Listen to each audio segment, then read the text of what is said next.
Gracious Father in heaven, Lord, we thank you again for the opportunity to come together and open up your word. We just want to ask your presence again to be with us, Lord, as we begin this next study. And also, Lord, that you would continue to push back the enemy from the equipment, that we might be able to study and share the message unhindered by the enemy, Lord. For we know that he is ever trying to prevent us from learning the things that we need. And we know that where there are one or two in your presence, that you are there. And we just ask you to be the mighty power to push back that wrong influence, Father, to try to hinder us.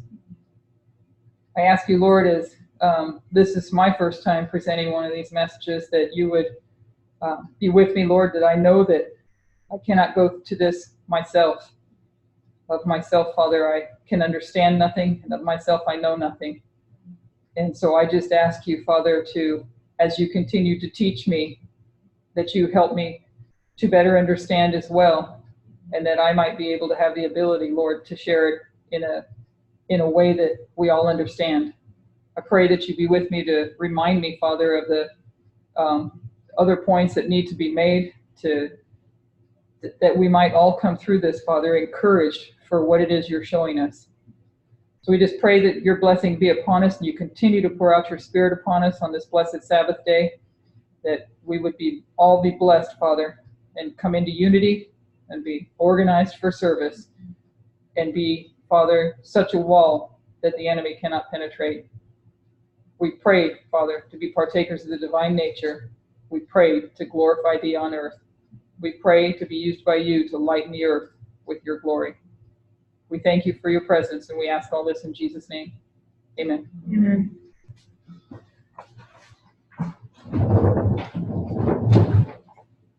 Okay, let me get it set up. And it's already that way, Christine, so we'll just leave it as the way that it is, and you might have to tell me later what we do, because we're going to open up the second one. No, looks good. Okay. Yeah. So a couple of points that I said last night that I want to say again, that as we continue to go forward, I think a big thing to think about for all of us is all of us somewhere along the lines, myself included, get tripped up on thinking what I can't do. And I think about that a lot when it comes to presenting this message. And it's not about what we can't do. It's the fact that we can't do it, that he can use us to do it through us. So it's about our faith. And it's about having the faith that Joshua and Caleb had, because we're getting prepared to go up against the giants. And we know that we can't conquer those giants. But when we have our faith in God, we know that he will conquer those giants, and we can be tools in his hands to do so. So it's not about what we can't do. It's about what God can do through us when we have faith in him. Okay. And the other point is, when it comes to why is it important to know, let me go back to a presentation that I was listening to earlier. Daniel chapter 2, it's the story of the statue, right? What does the statue represent? The kingdom. Yeah, huh? The kingdom. The kingdoms. What particular kingdom? Kingdom The King of the North. Daniel 7. The King of the North, right? Daniel 8 is about the King of the North. Daniel 11, we know there's a battle between the King of the South and the King of the North. Predominantly, it's the story of the King of the North. So why is our focus on the King of the South? To know the next move. You can say that a little bit more. Oh. Say more what you think about that. Oh, because there's a battle going on, and because we know so much about the King of the North, we need to know about the King of the South as well. Know more about their tactics, so that we can be, in our time, aware of how they battle, how the battle kind of look like on their end. And take that into Acts 27. What does it say about the King of the South? Or what does it say about the South wind in Acts 27? When the south wind blows, the east wind Oh, follows. yeah. Yes. Yeah. So to not understand in 1989, in 1979 to 89, and then going into 1989, did Adventism know and recognize the south wind was blowing? No. No. So they weren't able to see that the east wind was going to blow, that your Clyden was coming, right? Yeah. So we need to understand the south wind, because after the south wind comes The east. the east wind. So our focus is on understanding the south wind, so that knowing that our next focus will be the east wind. Okay. Do you want to minimize the, or is that? I can't, breaking? I think I can go one small, yeah, and do that. It won't disappear, well, sometimes it might disappear by itself. Okay, so this was a presentation, one of the presentations on World War II, and we'll see how well I do here, if it will advance. Okay, so Daniel 11:40, and this goes back to a little bit of review from what we did last week. In using Daniel 40, that she's actually showing how we're building a structure from Daniel 11:40, using compare and contrast, using part A to part B, and understanding what happens in part A is going to be repeated in part B. Okay, so we're building a structure. We need to understand why World War II is significant. We're going to repeat our logic. We're taking Daniel 11:40 as a compare and contrast. We have 2 time of the ends, and this is our first structure that we built. 1798, 1989, 2 time of the ends. First, we see a deadly wound. We see that the deadly wound here. You guys can see my mouse? Yeah, okay. So we see the deadly wound, right, of the king of the north in the verse A, or part A of the verse. Then we see a death. We see that he dies, and then a deadly wound for the king of the south, and then a death. So in part B, there's going to be a deadly wound on the king of the south and a death as well. We know then that we can compare and contrast the king of the north and the king of the south based on what model? And the answer's there, but who understands it? I'm not gonna say compare and contrast. Using the model of geography, and we'll see that as we go through. Using the model of geography, we can overlay geography to understand this. Okay. So in Acts 27, we had the east wind. And what country is that? Islam? Islam? Can you say that definitely? Is that Islam? So, It's not an absolute, right? It's not an absolute. Country. So what country is that? For the east and the west, we don't have clarity. But when it comes to the north and the south, you can locate them on a map. If I had asked you to take me to absolute east, you would have no idea where to take me, right? It's relative. It's the same, yeah. It's the same with the west. We would be spinning around the globe. If I asked you to take me north or south, we would end up at a pole. A geographically precise location. When we bring the idea of poles, we then know these are polar opposites.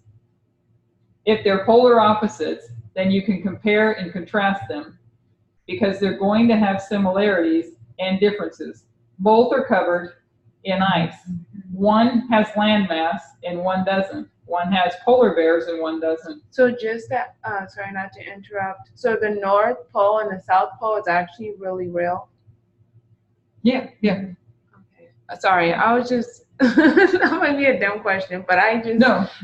there's No a dumb lot questions. of people who would call that a myth. Like there's no, like with Santa Claus when they were talking about the North That Pole. would be a myth. But I there know is Santa actually a Claus. North Pole. It is called the North Pole and it is called the South Pole. Okay. But it's not a literal pole, Victoria, like a pole standing there. It's a term they use. Yeah. But It's actually a magnetic field. Like you can take the compass and it always points towards the north as long as you have your declination set right. So it's real. Yeah, pole is a mathematical term and it talks about magnetic field.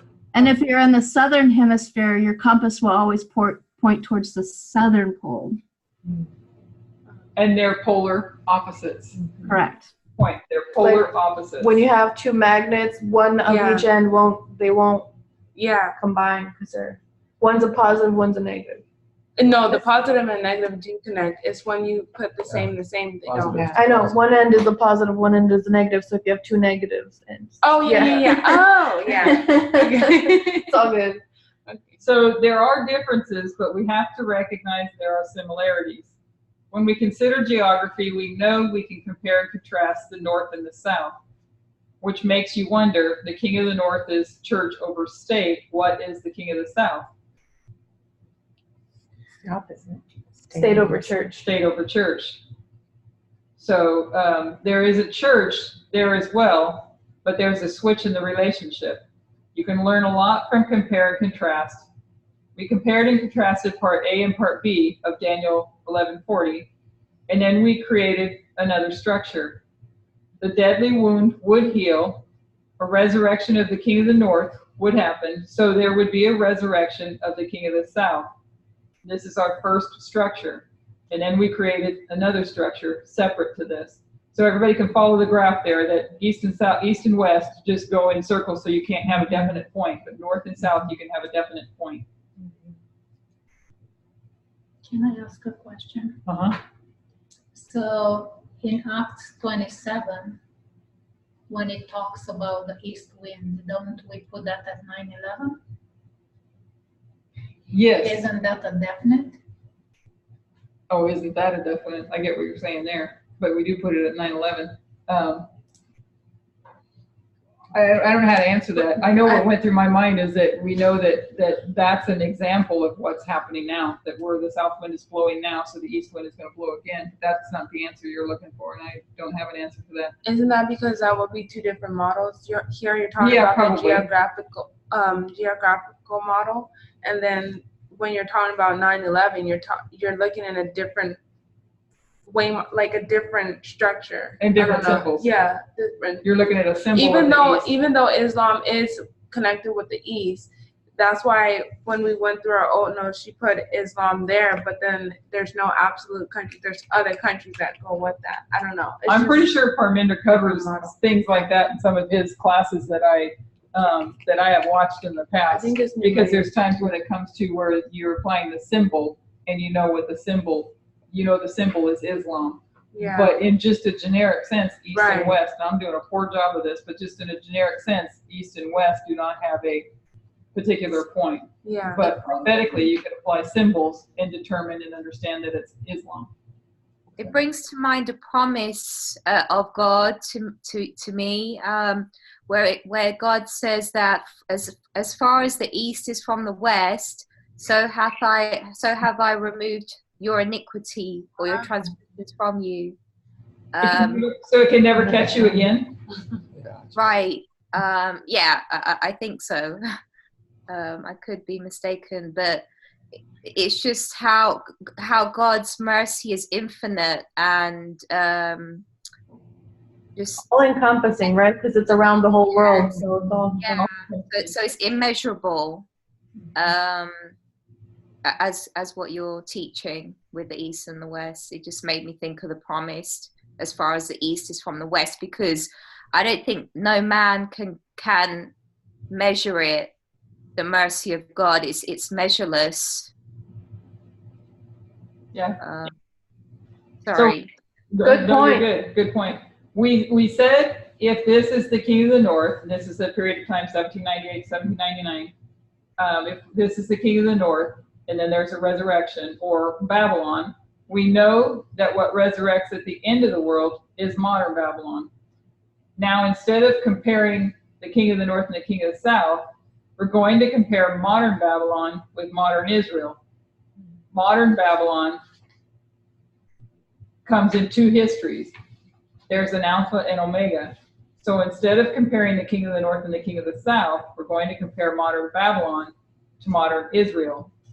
And when it resurrects, it must have an Alpha and Omega. And we can see that in two separate structures. So we have, now we're going to compare and contrast modern Babylon, this is the second structure, to modern Israel. You have a modern Babylon, you have an alpha, it comes in two parts, and an omega. Modern Israel, you have an alpha and omega. And you can compare these two structures, this structure. You compare modern Babylon to modern Israel. That's for the next slide, I'll wait. So structure 1 is comparing and contrasting the king of the north and the king of the south. Structure 2 is telling us different things. It's comparing Babylon to Israel. Everybody follow that? That they're two separate structures, Okay. giving you two different points of reference to study from. Say that one more time. I'm sorry. They're two different structures, giving us two different points of reference to study from, Right. to give us different information. Right. Okay? And she's going to make the point as we continue to go forward. King of the south, king of the north, and then modern Israel, and then modern Yeah, Babylon. so this Okay. is a compare and contrast in Daniel 11:40, comparing the king of the south and the king of the north. And this is a compare and contrast using modern Babylon to compare with modern Israel. Okay. And coming in two parts. So what is modern Babylon? What is it formed from? Modern Babylon, we know, is formed from, it's counterfeit, right? It's a counterfeit of the true. Now, instead of comparing the north and the south, king of the north, king of the south, Bless you. we're comparing the true and the counterfeit. When we compare modern Babylon to modern Israel, we're taking and comparing a counterfeit to a true. And this is our second structure. Now, when we look at the resurrection of the king of the north, we know there must be an Alpha and Omega. How do we know the king of the south must then resurrect in 2 steps? Or is the king of the south to resurrect in 2 steps? The king of the north is going to resurrect, and we understand that takes place in 2 histories.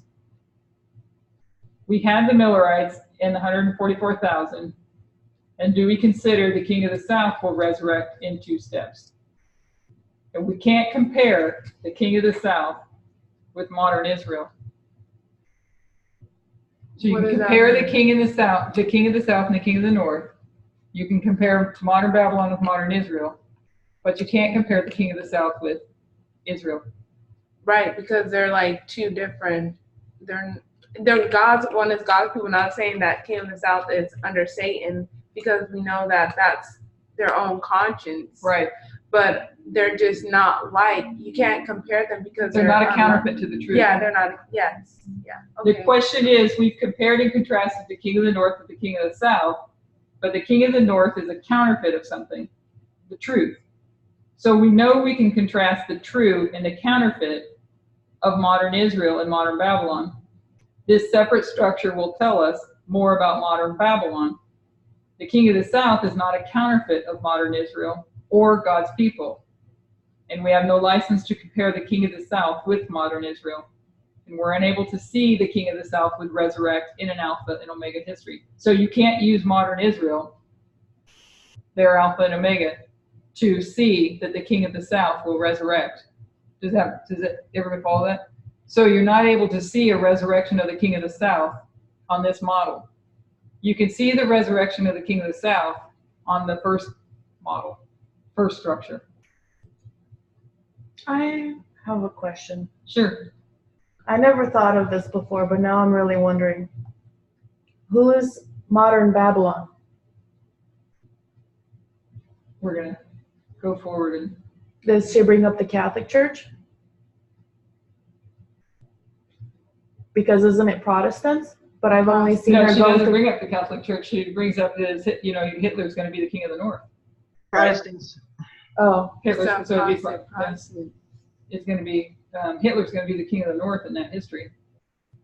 okay. So he's the modern Babylon. No, the apostate churches, The right? apostate churches. I guess It's the we got daughter, something right? to think about. Think that through and keep that thought, and let's see where we go with it, because that's a good question. Because she did that counterfeit of Pacelli and all those, and how their counterfeit matches the Millerite counterfeit. Right. But in Millerite time, Babylon turned into the Protestants. To the Protestants. So that's, I've never thought of that before, but I'm Oh. wondering, because that history she lays out goes into the 1900s. And it's using the Catholic Church as Babylon, not the Protestants.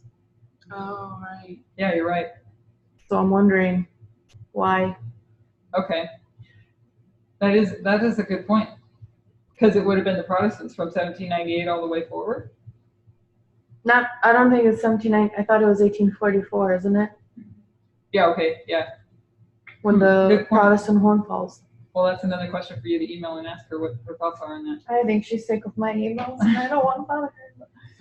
We're reviewing the two structures that have been that we've been developing, two separate structures, and we can compare and contrast the king of the north and the king of the south. But when we compare and contrast modern Israel and modern Babylon, we can't include the king of the south. So we can compare the king of the north and the king of the south. Compare and contrast. We can compare and contrast the king of the north because he's a counterfeit of modern Israel, which is the true.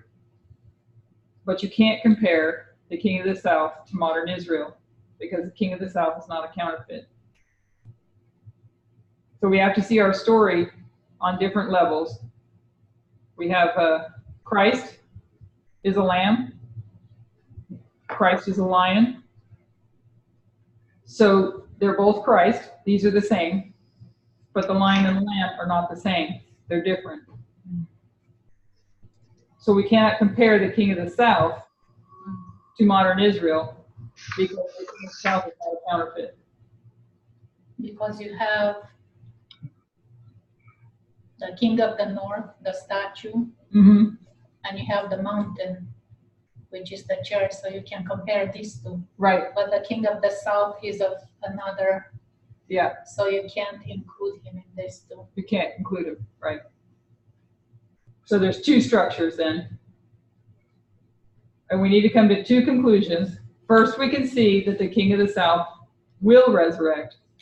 Well, we can't see that by comparing it with modern Israel. We can only see that by comparing it with the king of the north. But when the king of the north... Didn't we resurrect out of Laodicean condition? So when the king of the north resurrects, it will come in an alpha and omega. So if the king of the north is going to resurrect in an alpha and omega, and the king of the south is going to resurrect, then by comparing and contrasting, the king of the south has to resurrect as well in an alpha and omega. Again, when we construct the model of the king of the north and the king of the south, we have two story options. We can say, as we have when the king of the south died, and this is another important point that she really spent time on, and I thought about this all week long. Whenever she really labors on a point, it's because there's people that still struggle with this point, okay? Mm-hmm. And this is one of those points, and necessary for us to understand and accept.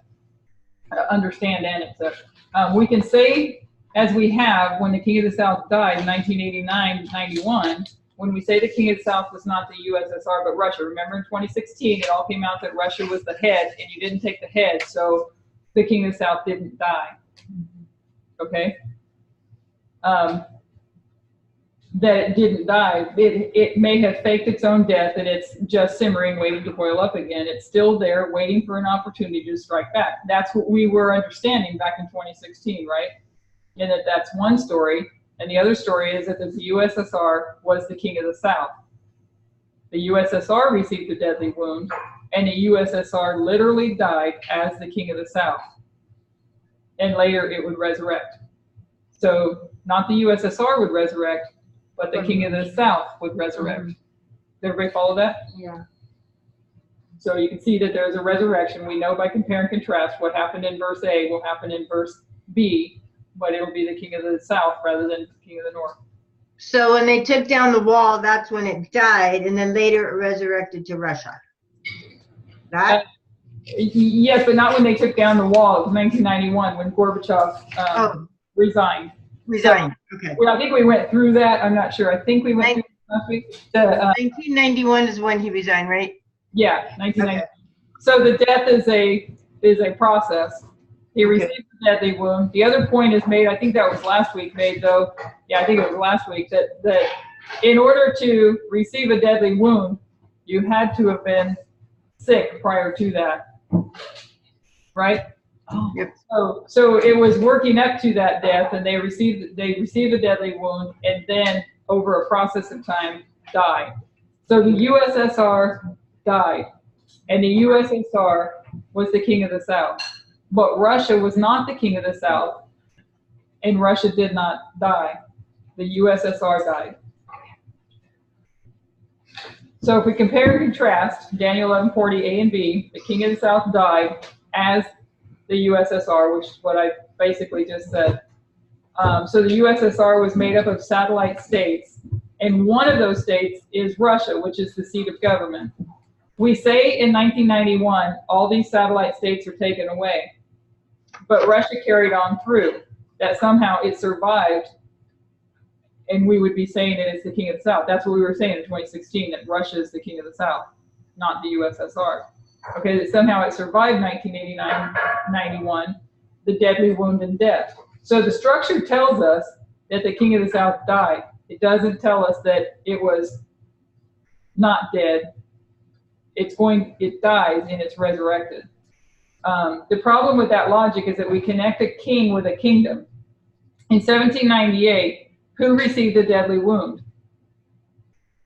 Pius VI died in 1799. So the king of the north, in part A, it was Pius. We went through that last week as well. Pius receives a deadly wound in 1798. Pius dies in 1799 in captivity. So he died. The king and the kingdom died. In 1991, what happened to the king of the south? He died. He died. So who received the deadly wound in 1989? The king of The U.S. It would be Gorbachev. Gorbachev received a deadly wound. Now, Gorbachev himself didn't die. He resigned, which was the death of the USSR. The king position. The king's position. So what is he king of? He's king of the USSR. So when 1991 comes, who falls? Gorbachev and the USSR, the king and the kingdom. He's not the general secretary. What? Go ahead. Just like Panium, Putin himself has to fall. Yes. He's going to fall at Panium. But Russia will still exist. Yeah, but Putin is going to fall himself because that's what Ptolemy Philopater. Yeah. Yeah. He just has no more power after that, right? What's that? Russia will just have no more power. They don't die. They just don't have power anymore. A new president will come in that will do whatever Trump says is exactly what I'm thinking. Because that's exactly what happened. The battle is about being the superpower. Yeah. You have two superpowers that are vying to be the only power. And so what you lose is a superpower. One superpower is gone, which opens the way, which could have opened the way if had we understood things properly before, back in 1989, could have opened the way for all of things to happen and finish up. So whatever he did this year or does November 9, all his spheres of influence are going to turn against him and he is going to fall. It's exactly like... He loses his spheres of influence. It's just like in Egypt and the Turkey area. It's exactly like that war with Ptolemy and Antigonus. Yeah. They lose their spheres of influence, just like the use. Do you think because all the evidence of his the new fake news, the stuff like that, they're going to he'll have to step down or be replaced? It was what I remember from the Ptolemy Antigonus one. It was that he used people not of his own lineage, because Ptolemy used the Egyptians. He had never used the Egyptians to fight the wars of the Greeks before the Hellenistic Empire. But in this battle, he used the Egyptians, and it angered them so much that there was a huge revolt, and he lost most of his empire. Oh, okay. Because of that. Okay. They separated from him. Okay. So who do you think? So he is going to lose the spheres of influence. Yeah, they separated. He'll lose his spheres of influence. Yeah. So go ahead. No, it's okay. So Gorbachev was not the general secretary of Russia. He was the general secretary of the USSR. And it was the USSR that died. And I think that this continues a little bit more, laboring that point to make sure that we see the distinction, that it's about the king of the south that received deadly wound and then died. And the king of the south at that time was the USSR. Just like when you have the deadly wound of the papacy, you have that head in Revelation 17 died, right? But we know that head resurrects. But when it resurrects, it's different. It's a different head. Yeah. So the king of the south resurrects, and it has a different head. Right. But it's not going to resurrect anymore. Yeah, right. So this, we're talking about where we're at now. Yeah. So the king of the south is Russia now, but the USSR was the king of the south then. And the USSR received a deadly wound, and the USSR died. And the king of the south resurrects with a different head. And his head this time is Russia. A king in a kingdom is Putin. Yeah. Okay. So part of the problem we face is we expect history to look different when we project that history into the future. So in the back of our mind, we're thinking Panium Sunday Law. We're looking at Panium Sunday Law because Panium is where the king of the south, is Russia, is going to receive a deadly wound, but it's a process and he dies at the Sunday Law, right? Mm-hmm. And we don't expect it to look like this when the nation can continue through, because Russia is going to continue through.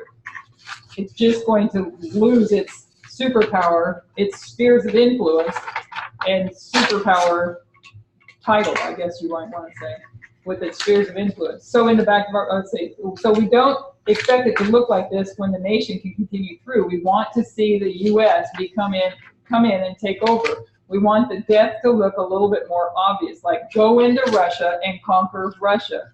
You probably have a better way to say that. They did not go into Egypt and did not take Egypt, right? Yeah.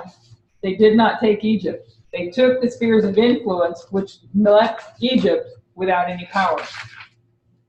Did I say that right? Egypt still existed. They didn't go into Egypt. They went into that area back in Coele-Syria, Yeah. and they went up to Sidon, and that's what they took. But they didn't actually go into Egypt. But because of Egypt used the Egyptians and then they revolted, it extremely weakened them. And they ended up having to get help and sustain themselves on Rome after that, which we know that when the South falls, the Sunday Law comes in, which is this new empire. It's still the United States, but it's a stronger form without any of its safeguards that it had through this whole history. So you have that same time Rome coming in. It's perfect how it all lines up. Okay, yeah. Yeah, because after that, it doesn't, in Daniel 11, it doesn't go back between King of the North. It goes into when Rome comes in. Right. That's where it ends. That's 11:14. Yeah. Right? When the robbers of thy people come in. 14 or 15 or 16, I think. Well, that's the Sunday Law. Yeah. But the robbers of thy people come in verse 14, in between. That's the north. And that goes back to that's another the north study. against the south. That's Antigonus against Ptolemy. Because 11 and 12 are Raphia, 13, Right. 14, 15 are Panium. Right, Panium. Yeah. And it's in between Panium and the Sunday Law, where the robbers of thy people come in, right? Yeah, but 13 and 14 is the history leading up to 15. 15 is Panium. Okay. Let's see. So I don't know how to put robbers of thy people in there, but that's Rome. Rome is the robbers of thy people. yeah. But so what happens is they came in to help the young king, right? Because Ptolemy Philopator, the vicious king, he died after his victory at Raphia.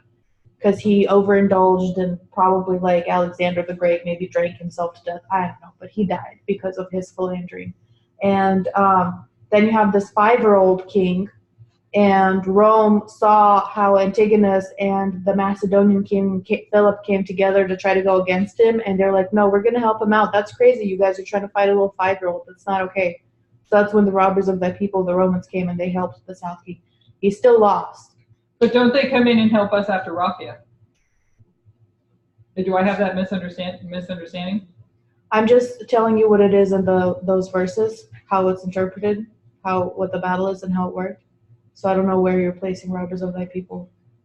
I don't know what you're talking about. Well, it was after Raphia that they came in and helped, right? They came in and helped the young king. Yeah. So do they not come into the United States and help the United States? Who? Maybe I have The that United wrong. States is the only king of the North that's left. Yeah, so you don't have Rome that comes in and helps the United States?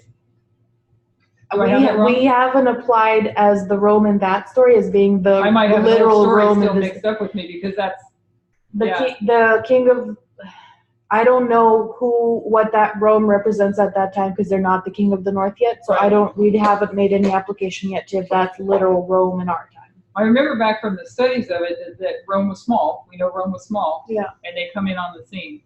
And that's from some of the studies that we've already passed through, but I don't have it recalled in my mind. Oh. But Rome comes in and they make that league. Egypt makes a league with the Romans. That would be the South making a league with the Romans. Well, isn't the league the the papacy would help the Roman, the Russia. Wasn't it clear? Never mind, I don't want to go into it. I probably still have some stuff I gotta unlearn because they don't help us. They help the South. United States is the North, and Antigonus is the North. Rome came to help Ptolemy in Egypt. Egypt is the South. Rome helped the South. Okay. Is that history with Cleopatra? No. Okay. That one comes later on. All right. Okay, so in 1798, the Pope is taken captive because the papacy is still opposing in some way Napoleon. In 1809, what happened? That Pope isn't falling into line. So in 1809, there's another Pope. We know that there were still popes. The Catholic Church continued. They just lost their power. But in 1809, there's another Pope that was also taken captive. Napoleon walks in and takes him captive. If we dig into these histories, they're not so simple or obvious. We're directed to know what's happening based on prophecy. Otherwise, someone might ask you why you're even marking 1798, because in 1796 was the battle between the papacy and France. Then in 1809, there's another Pope taken captive. So how do we know that 1798 is the Pope we're talking about? Because prophecy is the one that directs us where to look. And studying these lines is teaching us. That's how we learned that the King of the South did die, did receive a deadly wound, did die, and then resurrects. The King of the North resurrects in two histories. Both histories, there's a resurrection separate and distinct from each other. It's like the Millerites and the 144,000, and we're marking in this history 1917, which is the preparation for a battle in this history. So the King of the North is resurrects in two histories. This is the history of World War. That's your question that you want to ask her, because this is the Catholic Church that is the King of the North's role in this story, right? Yeah, because again, Babylon, what is it? The King of the North receives a deadly wound in 1798 and then resurrects. But when we look at Revelation 17, who do we say resurrects? Isn't it the under the U.S. now? Yeah, because in this story, this is truly it's Hitler in the role of the King of the North, but the papacy supports him. But I know this is the thing that's hard to juggle, because you can't look at Protestantism and give them all one name because they're different types of churches. So they are the daughters, but they are still Babylon. But in 1989, when the King of the North went in alliance with U.S., isn't that when they both become King of the North?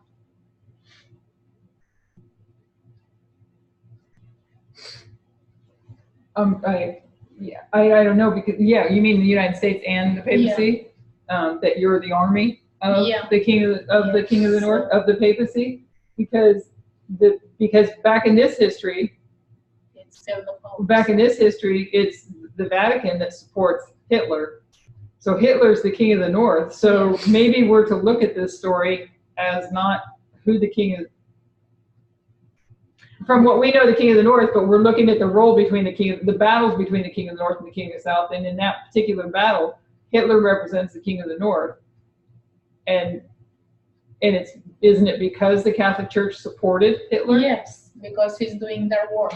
And that the King of the South is Stalin, because geographically that's not how they would be. They're not north and south. That's an interesting point, because the Catholic Church didn't have to coax Stalin to go after, coax Hitler to go after Stalin. Hitler was going to go after Stalin regardless because he thought he was wrong. And the United States, Reagan didn't have to get coaxed by the Pope to go after communism. Reagan wanted to bring down communism, and Reagan was the one who courted the Pope. said, come on, buddy, we're friends, let's get this done. And he was the one who kind of picked the Catholic Church, technically. So maybe the answer to your question, and I don't know if I can explain this well, why don't we call it the Protestants? Because it's just a battle between that we're using these people as symbols of the King of the North and the King of the South. Okay. That it's not that we're saying it's the Catholic Church, but it's who plays the role in that history of the King of the North and the King of the South, because we're looking at comparing battles between the King of the North and the King of the South. I don't know how to explain though that it's the Vatican that supports Hitler, and the Vatican we know also is with us. But Protestants support the United States, But yeah. it's still Protestant, so I we don't know, know the King of the North is going to daughters. resurrect in two histories, and there's a preparation for a battle. So there's a period of time where it resurrects, and then it's in preparation. There's a preparation period of time. When we look at modern Israel, go ahead. We're going to end up having to do that structure because To fit the Protestants into it? we've kept putting the fall of the United States as we know it and the rising of the seventh, right? It's like this. Ellen White clearly states, while the Catholic Church has been declining, the Protestant Church has been increasing in power. So there's going to be another structure where I think that's going to come up. The Protestants have to be in there. Yeah. So we'll see where that fits, but I'm sure it's going to come up in the future. So when we look at modern Israel, we say Millerites is the history of the first angel's message, and 144,000 is the history of the third angel. Where do we see the history of the second angel? In both. In both. They both contain the second angel's message. So when we consider Fatima, World War I and World War II are one war with a short break of peace in the middle. But it's one war with the same players. Our history we call World War III. But in both histories, you can place the second message of Fatima. And their second angel's message is to defeat the King of the South. That was the message of Fatima, right? Was to consecrate Russia. And so you had 1917, and there was a preparation for a war that was to come. So that preparation began in 1917, the war with the King of the South, and that is repeated in our history. World War I, World War II take on extra significance because they teach us that we're in preparation. They teach us the line and the preparation leading up to World War III. We have different histories to show us what war looks like, and that typifies war between the North and the South. But when we consider modern Israel, if we need a reference point to know what it looks like, where do we go? We go to our Alpha history, which is Millerite history. So if we want to know what this war looks like between the King of the North and the King of the South, we want to know what the Omega looks like, we go to the Alpha, World War II. It becomes more significant than just one typification, and I would suggest it's necessary to understand World War II. So to understand the Omega, you need to go to the Alpha for Israel as well as for Babylon. We understand that what the world looks like back then in the history of Pyrrhus. In 323 BC. I have a question. Yeah. Sorry. So when you look at the world of the wars, and you're looking at the Alpha and the Omega, so in order to know what the Omega looks like, you go to the Alpha. So if we have, in order to know what World War II would look like, we would look at World War I. But in order to look at to know what World War III would look like, we look at both World War I and World War II. But I'm wondering which one would be the Alpha.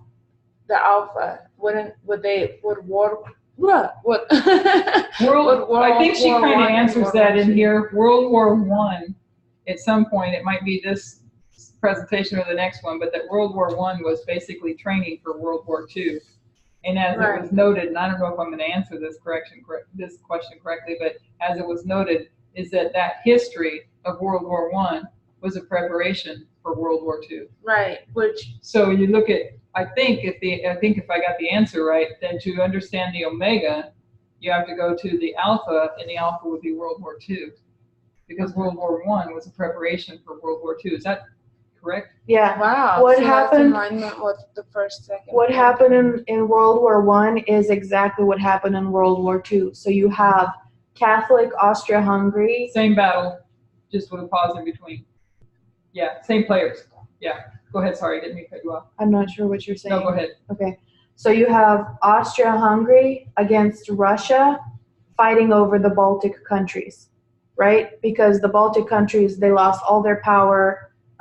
They're just being fought over by Austria-Hungary and Russia. Germany was also, I think, in alliance with Austria-Hungary, but they're a little country.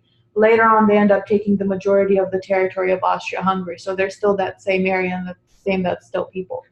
But it was basically, I have a book that I was reading on it, and I was having a struggle trying to figure out who was king of the north and king of the south, but there's an excerpt in there. It says, so it left with Catholic Austria-Hungary on this, and it's still on the west and the eastern fronts. They still had those wars.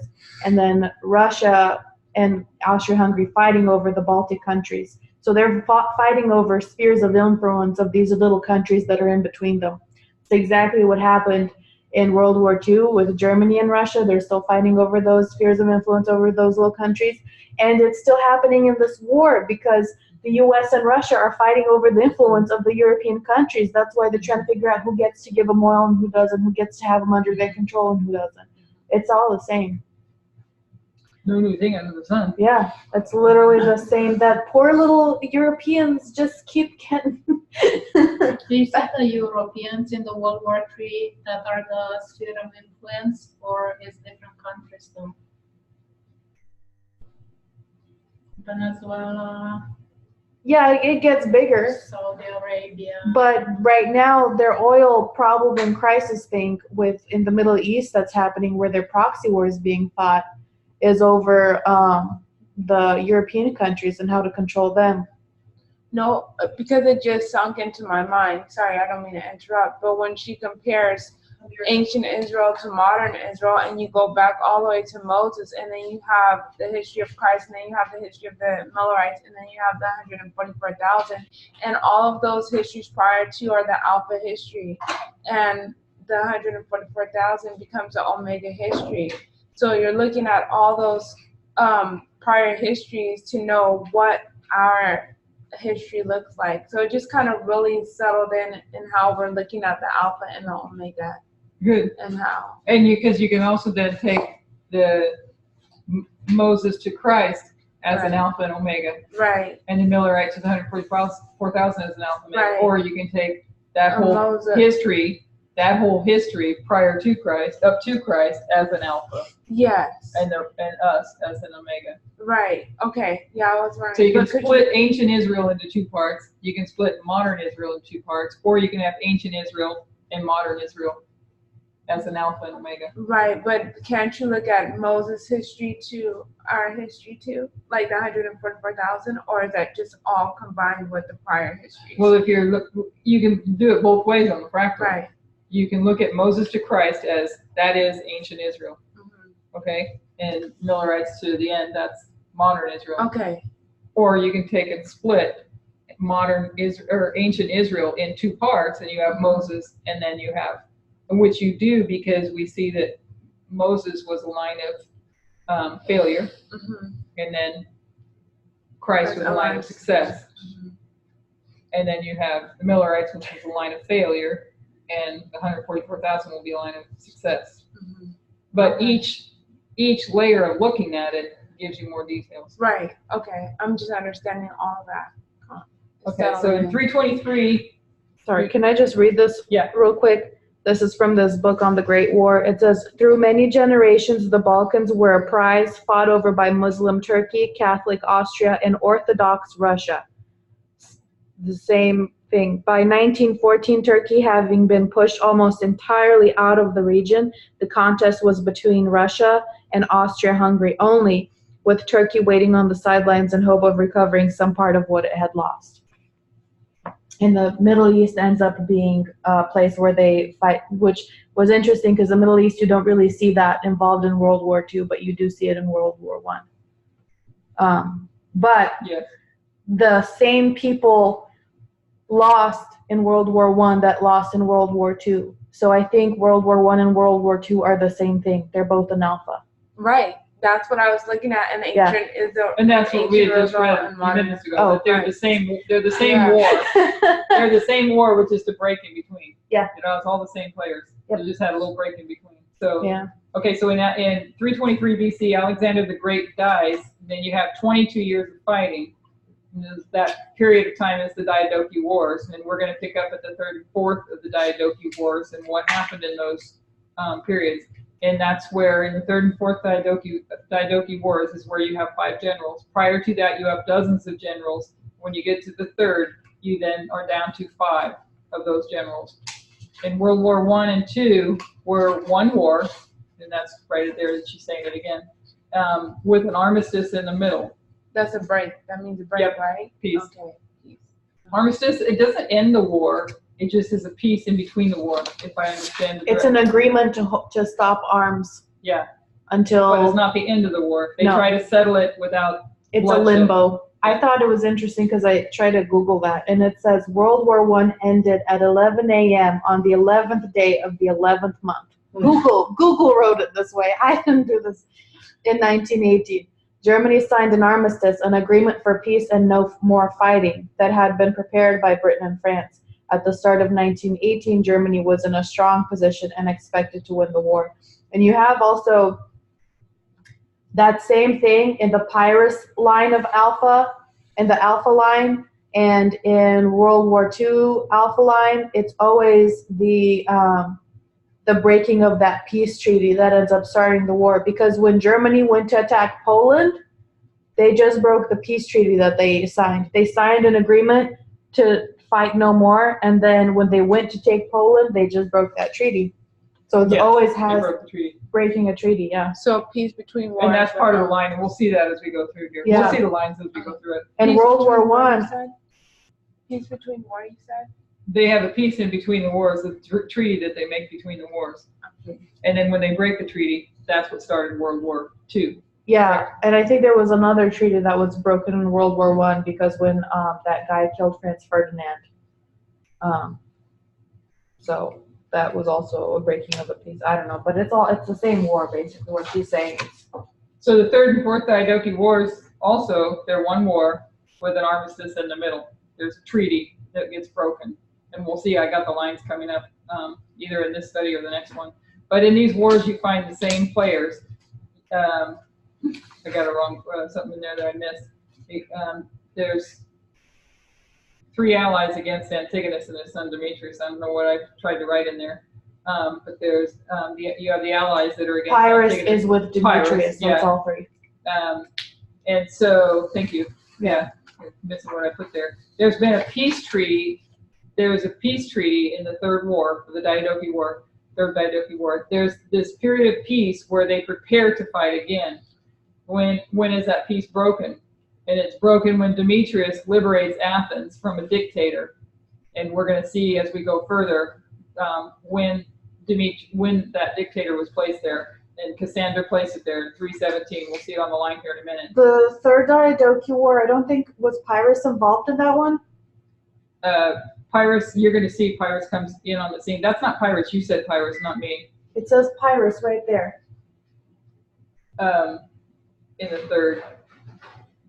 Because the 4th is blank, so I'm assuming it's to the 3rd. There's Pyrrhus, I believe, comes in the 3rd, during the 3rd, as a general, okay. supporting Demetrius.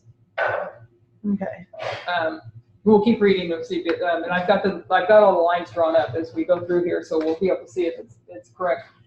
So Cassander is the one that placed the dictator in Athens in 317, and that's that 10-year period, marking a 10-year period there, and that they're striping Greece over whether these city-states will align themselves with the allies, which is the three allies. Will come later. Right now, there's still the 4 that are put together: Cassander, Lysimachus, Ptolemy, and Seleucus. Go ahead. Pyrrhus and Demetrius came together in 303, Yeah, so, which is after the Fourth Diadochi we'll War see it. I'll started. be up there. We'll have the next slide here pretty soon because I've got all the lines up there.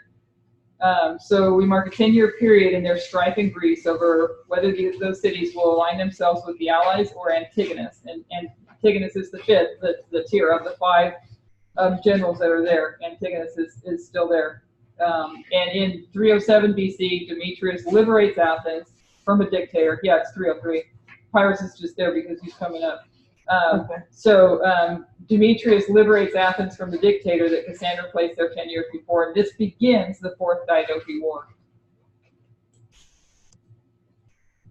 We know before the time of the end, we can mark a 10-year history. You see, we're going to slowly build this up. But in 1979 to 1989, 10 years prior, we have the Afghan War. And there's fighting over spheres of influence in the Middle East. So Demetrius liberates Athens. We have here, there's a 10-year period here marked. Demetrius liberates Athens, and they go to war. And a few years later, in 303, we see Pyrrhus, and this is where 303 Pyrrhus comes in. Whoops, I don't know if I can go back. Can I go back? That's good. Yeah, There's you can the go arrows back. are down here. You see that? Good, thank you. I don't know how that happened. Let's see. So Demetrius liberates Athens, and they go to war a few years later. 303 BC, we see Pyrrhus enter the scene. He's about 15 years of age, and he wants to be a general for Demetrius. So he's working for Demetrius, and he's basically in training. Demetrius and Pyrrhus go into an alliance, and Pyrrhus, and I may not have this name right, Pyrrhus' sister, Diadomedia, I couldn't find her name, marries Demetrius, and this is to reinforce their alliance.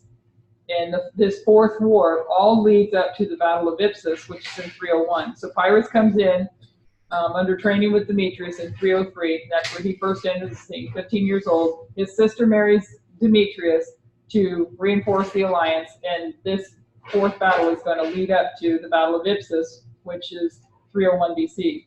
And this is a culmination where we see our allies now facing off against Antigonus and Demetrius. So the Battle of Ipsus is where you're going to go from 5 generals to the 4. In Daniel chapter 8, you're going to go from, well, Daniel doesn't mark the 5, he just marks the 4. But this is at the point where you're going to go from 5 down to the 4. Let's see, who is aided by Pyrrhus, if we could see the rest of the story. But to begin with, we're just dealing with the history of 317 to 301. If we carried on, we would recognize that Pyrrhus and Demetrius are enemies for the rest of that history. And before they go to war, they're first allies. And this is the one battle they fight as allies, where Pyrrhus is fighting for the same cause as Demetrius. To win Hillary. Oh, to get rid of Hillary Clinton because there was that revenge, Putin's revenge. Right. So this alliance between the King of the North and the King of the South is 2014, and all leads up to one battle where they're on the same side, the same course, and that's the 2016 election. Wow. It's so interesting when you start seeing things. Seeing these alliances all the way Yeah. lined up, because that's what we're going to see here is the alliance will be up there. And then this is the line for World War II. And prior to, you had World War I back here and the preparation for World War II. 317 to 307, we have a 10-year period, and it's also a proxy war, fighting for influence in the key city-states, and also marking the number 4. She says that, and who has an answer to the number 4 that she's marking there? What am I missing? The Fourth Diadochi War. The fourth, but you're not in the Fourth Diadochi War yet.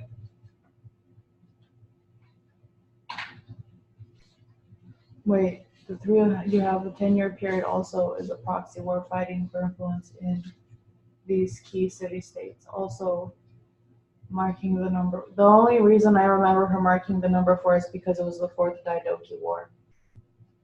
Because that's what was coming up. Or that's what, I don't know. I'd have to go one further, and I'm going to go one further. Okay. Or maybe it's the 4 generals against the other one. Because you get to that point at 301, when you get to the Battle of Ipsus, where you get to the number 4. But not at 317 to 307. I don't know what she marks. Maybe it's the 4 generals that are against Antigonus and Demetrius. Also proxy war fighting for the influence of these key city-states. Yeah, the number 4, because it is the 4 generals that are fighting Antigonus, correct? Yeah, Okay. because I don't remember there being 4 city-states that they're fighting over. So 317 to 307 BC is not clearly a proxy war. We need to consider what proxy war is. If we used Afghanistan, what's happening in Afghanistan is you have 2 parties fighting. One is fighting for the government, and the other is fighting for the rebels. And we have the graph over here. And why is Trump wanting to pull troops out of Syria? And actually a question that comes up is like, why does Trump even why is there actual soldiers there if it's a proxy war, right? Okay. We call it a proxy war. Why do we have troops in Syria? They are the ones who train and give the weapons to the people there. They are there and reinforcing opposite sides, but it's still a proxy war. We understand that there is war in heaven. Satan and his angels were thrown out and forced down here on earth. That war continues here on earth in the form of a proxy. The seed of Satan and the woman, which is human beings to human beings. If we're going to define proxy, that the originators of that war, like Russia and the US, where do you find a proxy where they don't get their hands dirty? Whoa. Do you find one? Huh? Do you find one where they don't get their hands dirty? I don't think so, and these are Parmenter's words too. Yeah. That they're involved. That they are involved. But it was a proxy. Oh, never mind, because it's before. Because we do go and train and supply them with everything, Yeah. right? And we support them and back them up. It's their war. Yeah, that's why It's Islam their was war, able but- to come in and attack us, because we gave them all the tools that they needed. Right. Okay. Satan and Christ are still involved in this war. What did you say? Satan and Christ are still involved in this proxy war here, trying to persuade our minds to be on their side, right? And that's with Cyrus. yeah, that's the point that's being made in that. Right. And we would have to ask ourselves what Daniel 10 is, or other passages in Scripture. Daniel 10, when you've got that battle and you've got Cyrus, and there's a battle for Cyrus's mind, right? I thought we always knew that we have to get people over there, because you're not going to control a war by email. It's a question that came up in the class. Oh, okay. So we're addressing the question that came up in the class, because how do you call it a proxy war when your soldiers that are fighting? It have to be. So so there's higher powers that directly interject in this war. And so the higher powers in this case would be Russia and the United States. They're directly interjecting in the battle. Is that correct? Is it just a proxy because we're not fighting on Russia territory and we're not fighting in the U.S., but we're fighting in another place? Like we're not, Christ and Satan are not fighting in heaven. But it's a proxy as well, because it's the United States and Russia are fighting, but they're fighting it through other countries for spheres of influence. Yeah, that's We're not fighting for Russia, and they're not fighting for the United States. What it looks like is you have the United States military there training and giving resources to, what are they? The side of the rebels now, right? And so they're teaching and equipping the rebels. They're there physically, but then the rebels go and fight against the government, their own people, but against the government. The government is being trained and resourced by Russia. But the American military and the Russian military physically, I don't think they ever come into direct contact with each other. They supply and train the people who do. And it looks like there's war in Syria and there's anarchy and everyone is fighting against their own countries. And when you look at the news, it's like, oh, the Syrians are rebelling against their government again. You never hear the United States attacked Russia and Syria, and now you have a huge battle. You never hear that. Well, on the outside, what it looks like is that the Syrian people are fighting against their own government. Civil war. Yeah, it looks like a civil war, but people aren't realizing that either side is being influenced by one, just like World War II in the Spanish War. Yeah. So that's in the next study, or this study too, I think. Isn't that kind of what's happening right now? We have civil war inside the United States. People don't notice it, but it has to do with the two streams of information. Right. The Russians and. So Russia isn't directly fighting the United States to take the United States and conquer it. Russia's using and helping its allies, call them allies. They all want spheres of influence because what they ultimately want is to be the superpower. Yeah. So they don't want to take the United States, and the United States doesn't want to take Russia. They just want to be the superpower. So you have to remove their spheres of influence, and that's what these proxy wars are about.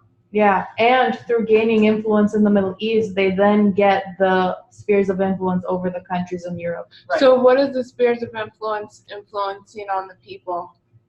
Like, what is that influence that they want over the people? By having these other countries sided with them, you go back to the model of World War II, which we did a while back, where you see the agreement that was made up at the end of World War II, where Stalin, Roosevelt, and Churchill, right? And they divided up the territory, right? Stalin wanted some of those territories as a buffer so that he had a protected barrier for his land. So he wanted that area as his buffer. So the more you have buffered around you, so when you have Venezuela, I might list them wrong, Korea, right? China, when you have all these other countries being your buffer, so to speak, then you don't get to Russia because Russia has all these ones backing them up. But when you take out their buffers, then Russia's left with no power. Or vice versa. And so it's like a bully when they have those little those those followers that be like, the bullies like saying like, I'm gonna beat you up if you don't give me your lunch money, and the other little positive says yeah, give them your lunch money, or like those people. That's what a good analogy for spheres of influence. To make them stronger, the more you have on your side. Okay. And you become the world because power. I'm just looking at Christ and that spirit of the influence that they want between Christ and Satan. What they want is our mind. So you have Christ wanting our mind, you got Satan wanting our mind. So I'm looking at what is the spirit of influence that they're using to have our mind. I don't know. I was just trying to relate that to kind of see it in the world, in our time, like in reality, like in our world, from the spiritual.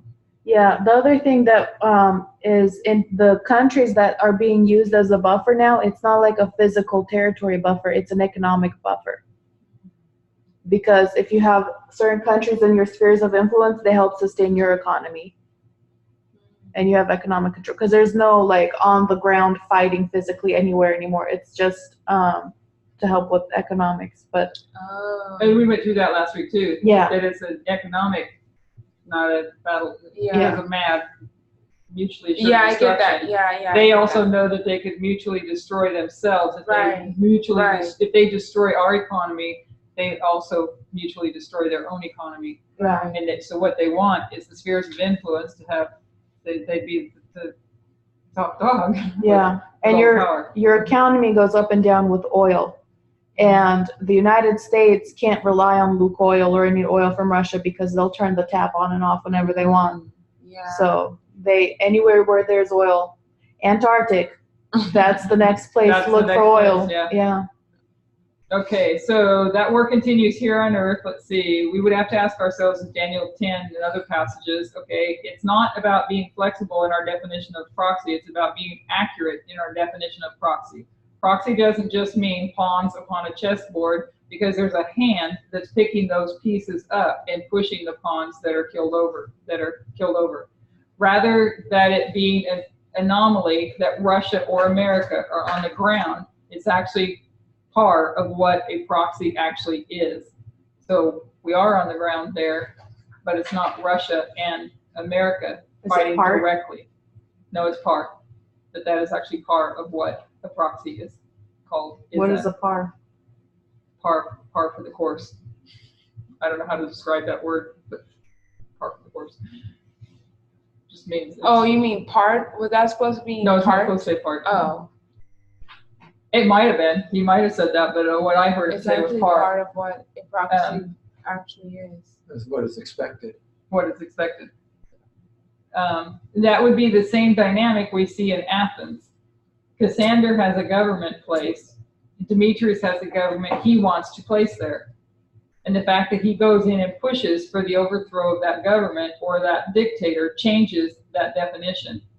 We've marked 10 years and a proxy war that lead us to the time of the end. So when if you're thinking, we'll go on to the next slide here in a second, but think about that previous slide where we now know that there's a 10-year period that precedes, then there's a proxy war that leads to the time of the end. And it's like that on all three lines.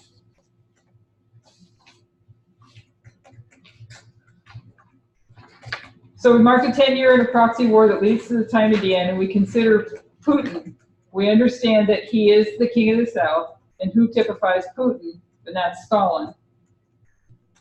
So we should be able to see Stalin in this history. The war that is fought between the king of the North and the king of the South, we know from when we did those lines of the kings that the king of the South is Stalin. And we want to trace his involvement. And when did he become involved in world affairs? We find when he becomes involved, it's another proxy war. And what proxy war was that? And that's the Spanish Civil War.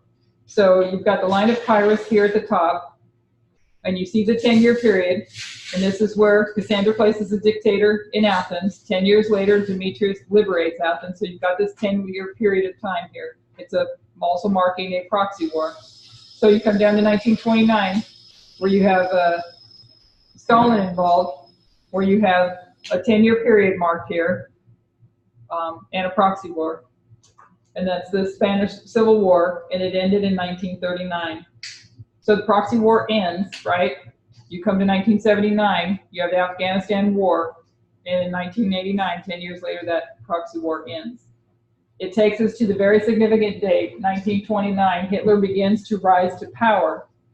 Some commentators or journalists and some experts in their field on foreign affairs, and she notes that she thinks it was the head of the CIA. If anybody has that information, feel free to speak up. Identified that America is living through the history of 1933. So this is people out there in the world that are recognizing this history being repeated, recognizing 10-year proxy war, recognizing, what went on in the World War II is what is going on in 1979 to 19. That's God. So they're recognizing this. So when we consider what's going on externally, there are elements we also need to lay on top of that in 1933. It might have supposed to be 1939. Or Wow. maybe it was 33. Okay, maybe it was 33. Can I say something Yeah. real quick? The reason why the Nethinims come in through external events is because that's the only thing that they're able, I don't know if maybe this is already understood, but that's the only way that God can really reach him through his power working in the world, because they're coming from the world. And so they don't have any spiritual knowledge. They don't know about the Bible. They don't know about all these different things, like how God uses nature. He also tells us to use nature to help us understand who he is.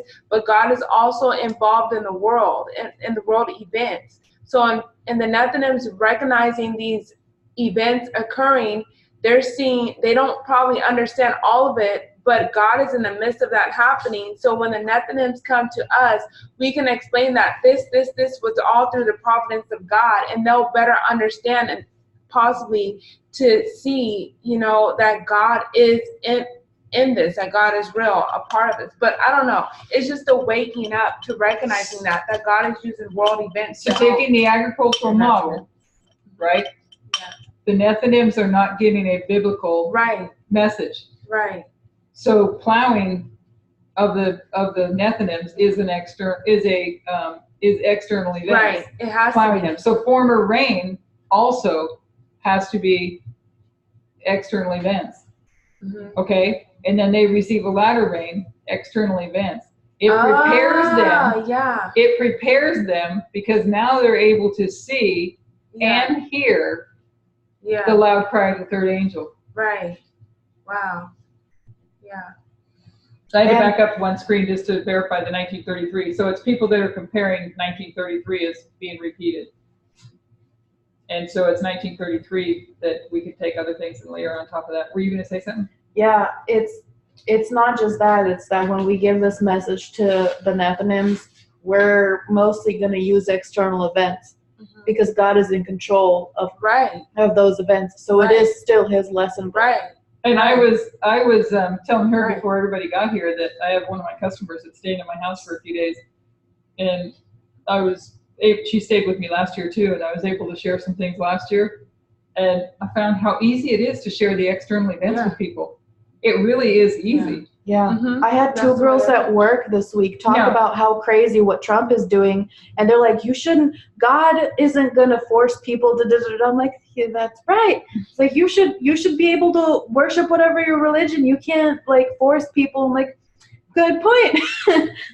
And they're at the end like, oh, this was a good conversation. Why can't people have more wholesome conversations like this? I'm like, the problem is the external events are dividing two classes based on what stream they listen to. So the people that have been listening to Fox News and have all that mindset and the red hat on and all that mindset, you can't have this kind of conversation with them because they're reading the Constitution differently. They're reading the Constitution as that's going to cause them to unite church and state. You know what I'm saying? They want to call it a Christian nation. They're not looking at the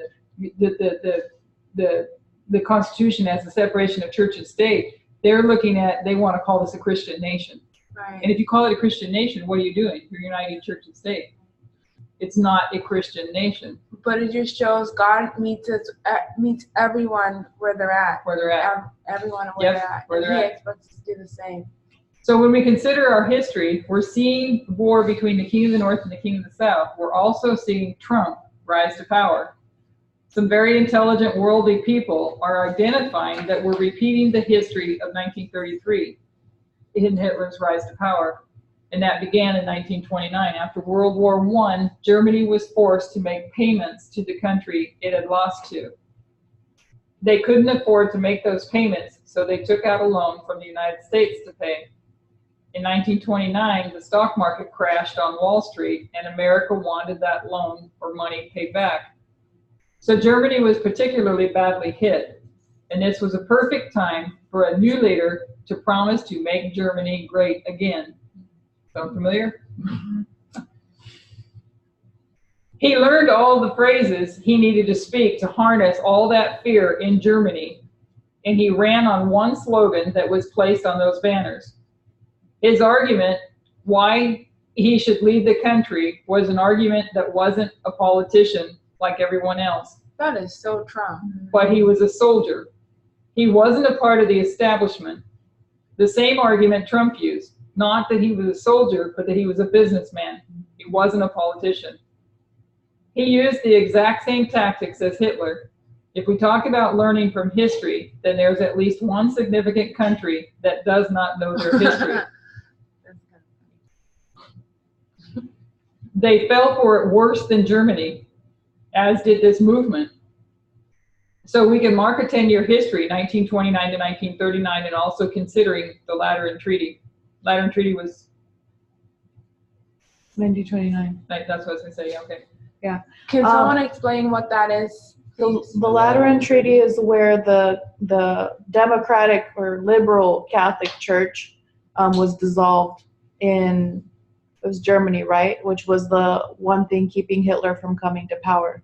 So the Catholic Church chose Germany, and they decided, okay, we'll dissolve this branch of the Catholic Church that is speaking up against you because we don't need them anyways because they don't follow what we tell them. I remember that. Okay. Yeah, I'm pretty sure that's what it is. Is that what that Yeah. is? Isn't it? I thought it had to do with the Vatican getting back its states. Right, that's what I thought with Mussolini. And it is Mussolini. Yeah, with Mussolini. Yeah. Getting a state. Because Mussolini's in the story too. He's coming up in the story. Yeah, that's what I thought. So I don't know if what she said is right or not myself either, but I know that that the Lateran Treaty had to do with the Vatican getting back its states. It had to do with the Mussolini. Agreement with But going to what she's saying, Mussolini was fascist. Right. And that's coming up into the picture. And Hitler was a fascist. And there was a union I think between. you're right. There was a union there between the three fascists, and that's coming up. In mentioning fascists, I think it's interesting that the Congresswoman, some of them are like more on the socialist side, and so you can kind of see that I don't know. Sorry, I don't want to mention that. I don't know if I heard that or I was told that. But. So I did pull up, because I couldn't quite make out what she said about what his banner said. And so I wanted to look it up and found it, and I did find it. Workers of the mind of the fist vote for the front soldier, Hitler. Nazi propagandists distinguished themselves from the leftist opponents by reaching out to both industrial workers of the fist and white-collar workers of the mind. This 1932 presidential election poster also highlights the patriotic appeal of Hitler's status as World War I veteran. So he was a fighter in World War One. Right, and they lost, and now he wants to. Ah, wow, that's interesting. So where did Hitler lose? You're gonna ask me questions that I'm Sorry. still getting into. No, because it makes He might be able to help you. Because people that know history that with Trump, where did he lose? Because I remember when where did Obama Trump lose? Is that what you mean? Yeah, because he's a Hitler. We're gonna go into that. We're gonna go into that. Because isn't it where he lost? I don't know. Trump doesn't lose. Oh wait. Okay, so what? Right? Well, we're gonna see that It's Hitler, because this is the success. Yeah. Oh, living in the the line time of of success. success. Yes, So he right. doesn't lose. what were you gonna say? Right. We were both right. So it is the dissolving of the Catholic Center Party in Italy, but it's also in her notes. This is Sister Tessa's notes, and it was also in Germany. They were a Democratic Party, and that's what she has under Lateran Treaty. And then which is the last party opposing Mussolini, not Hitler. These parties did not take orders from the Catholic Church. Okay. Thank you for saying that. Yeah, that's right. So it was all kind of part of it. Yeah. Yeah.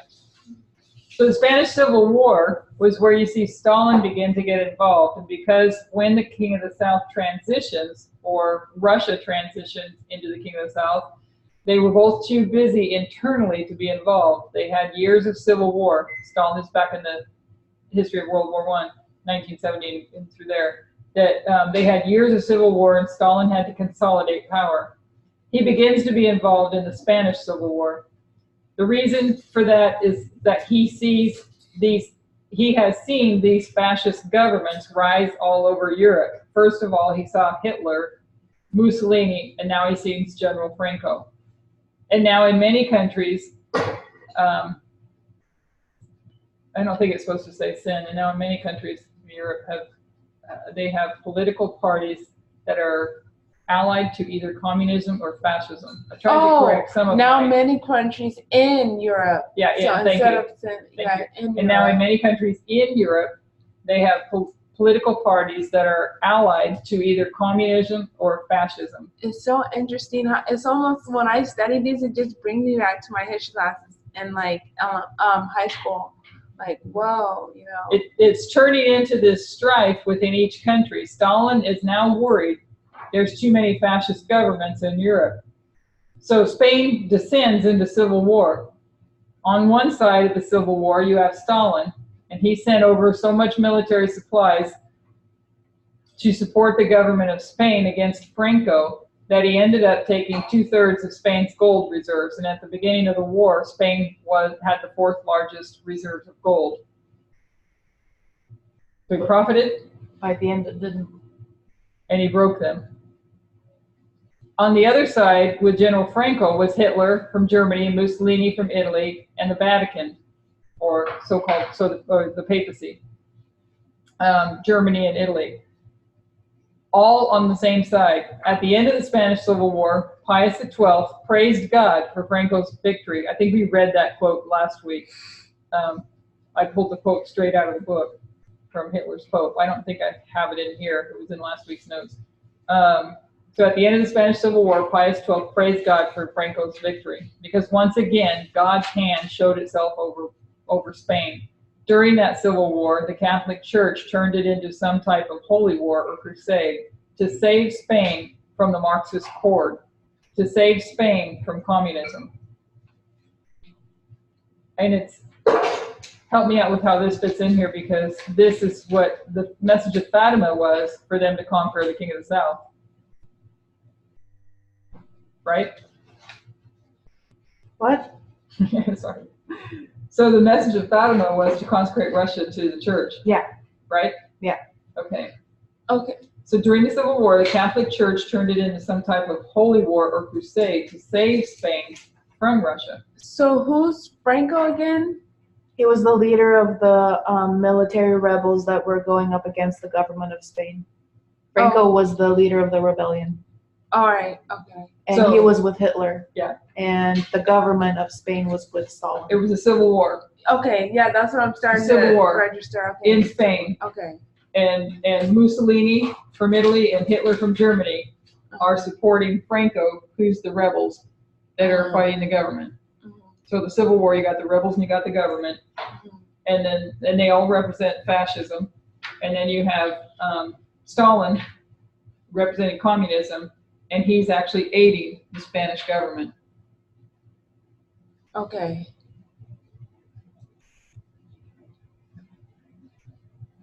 So soon after the Spanish Civil War ends, on the 23rd of August, a few months later, these two enemies had just fought a proxy war. They go into alliance. So right after this Spanish Civil War, these two enemies, Hitler and Stalin, go into an alliance. That's crazy. I'm starting to see it more and more. Good. Okay, Praise yeah. the Lord, because that's what this whole purpose is that we all see it. And I still have a lot to learn, but that's the purpose, is that we all see it. But this method is bad. Yeah. So Germany and the USSR, you can imagine the shock. This is called the Molotov-Ribbentrop Pact. And there were two parts to this pact. One of them was a non-aggression pact. And this is where Stalin promises Hitler that if Hitler went to war with the West, Stalin would not take advantage of his weakness and attack him as well. So if you're fighting someone, I'm not going to attack you while you're fighting someone else. Hitler had to have this non-aggression pact to invade Poland, which he does about 9 days after the pact was signed. And he was waiting on this before he could enter the war with the West. So Hitler's ultimate goal was to conquer USSR, the King of the South. Yeah. But he needed to get these guys out of the way first. So he makes this pact, if I'm understanding correctly, with Stalin. That's why I'm like, did not Stalin know what was happening? But because of the secret pact that they made, the secret portion of the pact, Stalin had something to gain from this pact. Is that why he went along with it? Because he had spheres of influence to gain from it? No, he went along with the pact because he saw that in helping Hitler fight his war on the Western Front, it'll ultimately weaken him.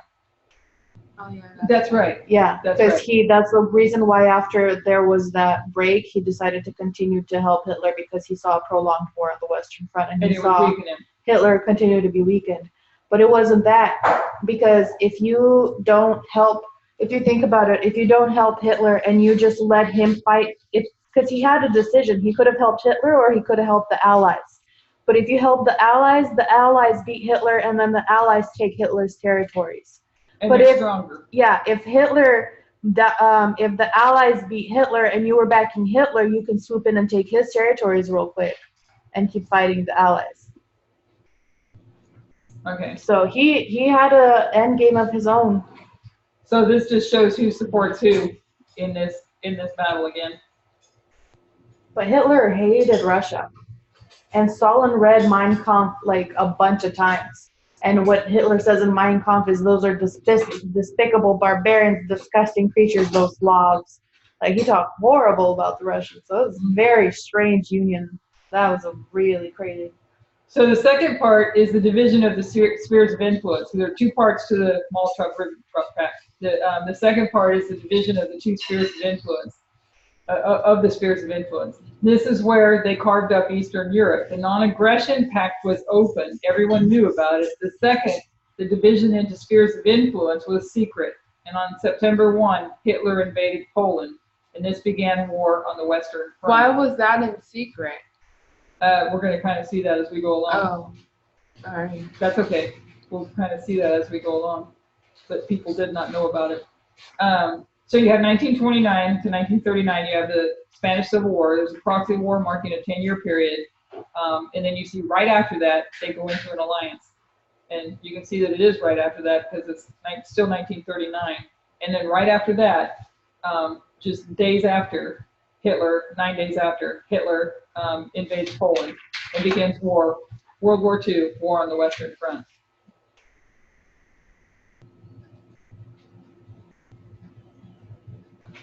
$2016. Hitler's issue wasn't Poland, it was the way he invaded Poland. Poland had some very powerful allies, France and Britain. It didn't take him long to take Poland by force. But where he's now fighting on that Western Front is Britain and France, who declared war on him because of the invasion. So he invades Poland, Britain and France declare war on Hitler. That makes so much sense because Trump really has declared war on the American people Yes, he has. and the government. Yes, he has. He literally, that's exactly what he does. That's exactly what he does. Yeah. When it talks about the three allies, the executive, judicial, and legislative branch. Yeah. And he took the executive branch at Ipsos. And he doesn't want to play by any of the government rules because they keep trying to, He's against the establishment. They subpoenaed, what's her name? Kellyanne Conway, and she still wouldn't show up before Congress. Yeah. And the president said, she doesn't have to go by these rules. And everyone's like, yes, she does. What are you talking about? There's a subpoena. Yeah, it's more than her that's done that. There's a whole bunch of them. Yeah. So there's an article here that she's reading out of, I don't know if she's reading or paraphrasing, from the Los Angeles Times. Note the date, it's 1989, August 19, 1989. And we know that 1989 is an important part of our understanding. The USSR is beginning to crumble. Gorbachev has begun his transparency program called Glasnost, meant to show them as being more open. Gorbachev is trying to demonstrate that we're more open now. This is the first time the USSR admits to a secret pact with Germany. Because if these satellite states of the USSR knew that they had been given to Russia by Hitler, that would weaken the Soviets' control over them. So the USSR had never admitted they had this pact. Does that answer that question? That was what Glasnost was when it revealed this. Okay. So because if the satellite states of the USSR knew that they had been given over to Russia because they did this secret pact of dividing up spheres of influence, if the satellite states knew that they were given by Hitler to Russia, then it would have weakened the Soviets' control over them. So it would have weakened the Soviets' control over them because instead of them having the power to just take them away, they were given to them through a pact? I don't know. I'm trying to understand that. Why would they do that?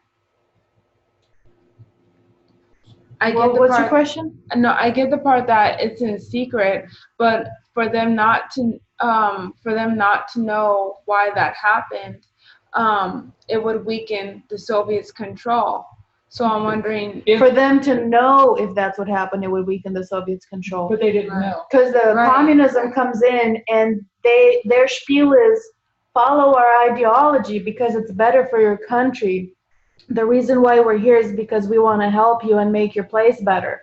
And if they found out, oh no, it's because you guys made a deal and divvied us up, then sir, get out of here, you know? Yeah, they were just pawns. Yeah, that would have angered them. And if all of them would have united and revolted, Russia would never have been able to do what it did to divide and conquer the way it did. So they would have lost their spheres of influence. Yeah. Which the pact was to give him spheres of influence. But Yeah. Hitler gave it to Stalin. Yeah. So I wonder if then it's going to be revealed the spheres of influence that Russia was using against the U.S. and I would think so because that's what I was thinking because he's going to lose the spheres of influence, right? Yeah. So the USSR had never admitted that they had this pact. After decades of denying it, 1989, they admit this pact for the first time. And that's at their death. The death of the USSR. Yeah. So at their deadly wound. Yeah. Yeah. A member of the government of the USSR admitted, so it would be at their death at the end, that Putin. At their deadly wound, so it'd be a panium. Yeah. A member of the government of the USSR admitted that there was this pact, and he says there was, with no doubt, collusion between the USSR and the Nazi Germany. So the collusion is going to be known when this is revealed. Is that correct? Is that what I'm understanding? So collusion will be known between Putin and Trump at the deadly wound. Is that correct? You know, some of that information too is already coming out with the Mueller's report that was in the news of him doing that trial, the testimony of him saying what he said. Yeah. But the thing is that it's like it's out there. People know, but it's not like super like confirmed that actually happened. You know, so especially in his testimony, that he was like hesitant, very curt, you know, like short in his responses. But they know that there was involvement there. Yeah. 2024 is when Putin has to step down from office. Isn't he over before then? No, Why so many years? because he extended the term limit to 6 years from 4 years Right. for the president for Russia. So Oh, 20, forever. Tess, Yeah, I knew that. she said that come 2024, Putin's still going to be in office but that's the end of his second consecutive term. That's depending on how much time goes on, too, as well. Yeah. Okay, so it's not a coincidence that the first word used when the USSR admitted to this pact was collusion. So they used the word collusion. They used the word collusion. Panem is before 2024. I know. So But- it's not gonna step in glory, he's gonna step in shame. That's the King of the South starts dying at Panium, but is completely dead at the Sunday Law. And so if that matches what happened with Ptolemy Philopator, where he died, and then what you were saying at the beginning, that it's the Gorbachev died or stepped out. Yeah. That would be weird. No, that's Sunday Law 1034.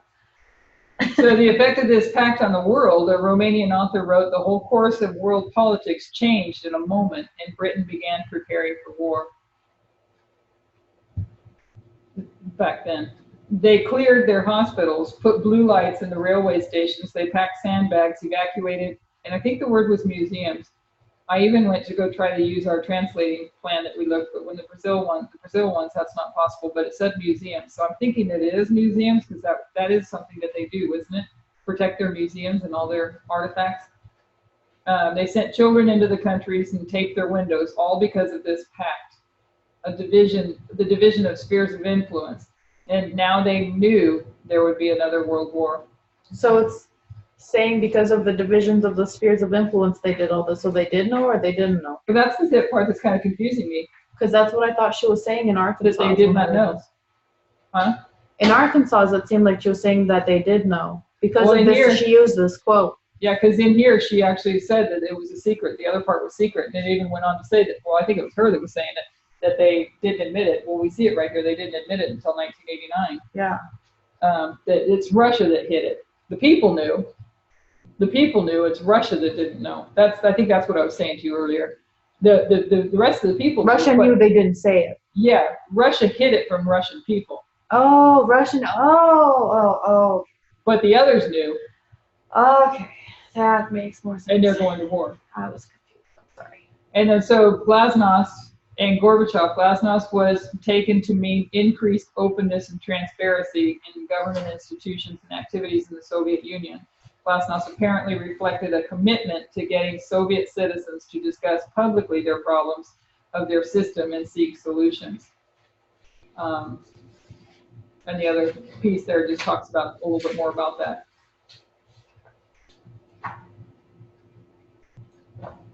And that is the close of this presentation. That was really good. So, well, I had a lot of help, thanks. Because there's a lot of pieces that I still don't have. A lot of history. Anybody have any comments? Are you guys there? You're there, right? Yeah, online was quiet.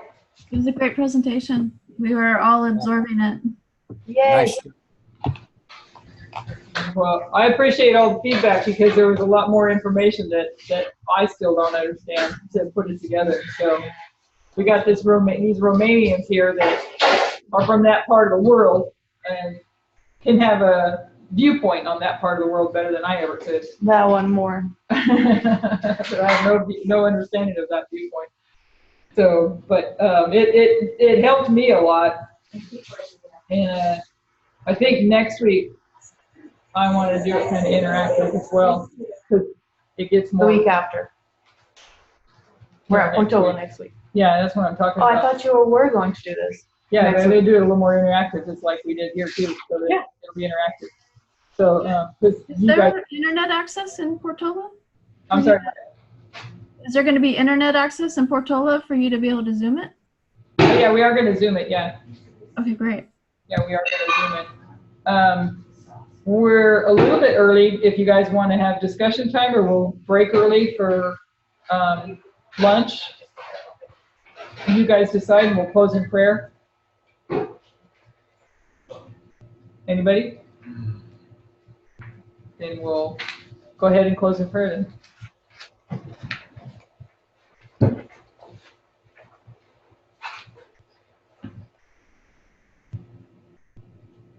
Gracious Father in heaven, Lord, as you continue to open up the light, it's not necessarily the light that's opening up, but it's our minds that we need opened up as well. And we're just so thankful, Father, for the blessing to be able to come together and hear these presentations. Though I know I am slow to learn, we can watch many, Father, light bulbs going on in all of us and connecting these dots and seeing where this leads. And we're just so thankful, Father, to hear as well what a blessing for the Nathanims and what a blessing for the Levites, Lord. For I know that many of us have struggled with how do we share the things that we've learned. And now you're showing us how they're learning. They're learning through these external events, not from a message like we are. But what a privilege and an honor to be able to see it this way in advance. And I pray, Lord, for each and every one of us listening, that we would take heed to the lesson we learned in the Sabbath school lesson about Ananias and Sapphira, that we would truly submit our hearts to Thee, that we would truly surrender all to Thee, that we could be a part of this great work, Father, and not lose our way along the way, that nothing would stand in between us. We know, Father, that with you, Father, there is victory. And of ourselves, we can do nothing. And I've come to you throughout this week confessing my inability to share these things, but how easily you are making it to share, Father, while you unfold the histories to us. So I'm just very thankful, Lord, and I pray for all of us that are in this movement around the world, that we would do our diligent study on these things, that we would understand, and as we come closer and closer to November 9, that we would have a full understanding of this prophetic test, and that we would have a full understanding of the two streams, Father, of information, and that we would be rid of any preconceived ideas, Father, any things that we've been taught previously that have been false, that we could rid ourselves fully of them, that we could be able to see, Father, especially as we go into the next study on Ipsos, that we're able to look at the presidential candidates from a prophetic view and not from our viewpoint of politics. And I'm just thankful to be a part of this. And I pray, Father, that as we all break for lunch, that you would bless the food that you've provided for us. We're thankful for it.